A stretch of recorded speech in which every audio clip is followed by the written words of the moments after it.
ஆத்ம வணக்கம். ஆத்மபிதா சுவாமி சிவானந்த பரமஹம்சர் அவர்கள் அருளிய பயம். பயமுள்ளவர்களை சமாஜத்தில் சேர்க்கக்கூடாது. சமாஜத்தில் உள்ளவர்கள் யாதொரு ஜீவிகளை கண்டாலும் பயப்படக்கூடாது. பயத்தினால்தான் நாசத்தை உண்டாக்குகிறதும் ஏற்படுகின்றதும் ஆகும். அது என்னவென்றால், அந்யோன்ய பயம் உண்டாகும் பொழுது அந்யோன்யம் நாசப்படுத்துவதற்கு துணிவு உண்டாகிறது. ஆனதினால்தான் உலகத்தில் உள்ள குழப்பம். ஒரு ஜீவி நம்மை உபத்திரவம் செய்வதானது நாம் அதற்கு உபத்திரவம் செய்வோம் என்ற பயத்தினாலாகும்.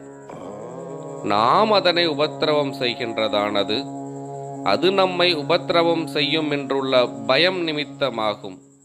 ஆகையினால் எவரும் யாதொன்றினோடும் பயப்படாமல் ஐக்கியப்பட வேண்டியதாகும். நாம் அவைகளோடு ஐக்கியப்படும் பொழுது அவைகள் நம்முடன் ஐக்கியப்படும்.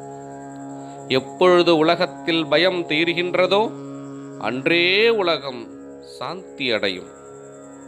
அச்சமயமே ஐக்கியமுண்டாகின்றதாகும். அதனால் உலக சாந்திக்காக முயற்சிக்கின்றவர் எவரோ அவர் முக்கியமாய் பயத்தையே விட வேண்டியதாகும். சுவாமி கட்டளை. ஆத்ம வணக்கம்.